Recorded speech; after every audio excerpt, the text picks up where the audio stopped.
Greetings! Welcome back. This is the process of a bear. So, all of a sudden, it's like, whoa, we're in a forest, and there are some necessities we gotta take care of. Drawing with artist recipes, the simple artist recipes. Forget about the perfectly drawn lines. For the artist recipes, we can all use these accessibly. We'll guide the artist recipes of life. Okay. So, I've been avoiding making this video because I haven't had an idea as to how I was going to continue the song. And I also just want to get the video out and not worry too much about the audio portion of the video, even though that's pretty much half the video and will make or break whether anybody continues to watch regardless of what they're watching. At least I think. And so I didn't make the video.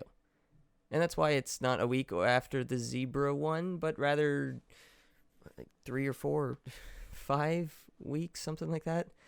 And this isn't even the song, and it's not even about bears anymore, is it? But this bear went along through this drawing with me. Maybe it's because I wasn't as satisfied with this bear as the zebra. Maybe I wasn't as excited to draw it. I remember not liking that I drew 2 eyes, and I thought I made it look too flat. I also think I undershaded the top half of the face / head and overshaded the bottom half. Wait, undershaded? Okay, never mind. And both sides are fairly, flush and flat. At least I think. Well, aside from the snout, that kind of diverts the attention away from that. But, I don't know, maybe that's a good thing? Perhaps I can use that intentionally to create something more striking in the future? Yeah, I don't know. I guess this type of stuff is productive. Like, I haven't written in the longest time or done any reflection or writing about my work, and I don't know why exactly. Well, I probably do. I'm just too self-conscious to explore it because, I don't know, growing up I thought most other people's words were just rubbish.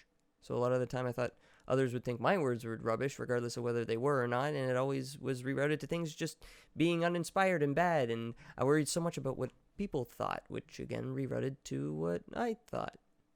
Like, is what I'm saying real, or is what I'm saying just stuff to sound cool? And is what anybody, what is anybody else saying? Is it justified? Does it even have to be justified? If someone says something is personal and the work of art makes me want to vomit, how do I go about telling this person that as much as they cared and wept and tried making this piece of art, it's just simply terrible technically and even conceptually a lot of the time? I don't know, I never knew. I tried this actually one time. I drew a skull.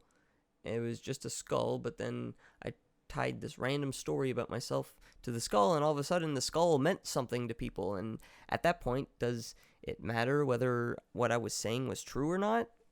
Like, if I invoked true emotion in someone else, does it matter if I, at the time thinking, tricked them if they felt something true?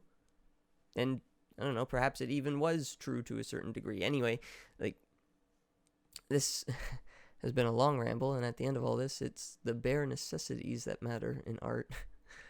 A meaning or intent and a result of some thoughtful, however one defines that word, process. So, here's a bear, and that was my process, and these were my thoughts about the bear and the process. Thanks for watching.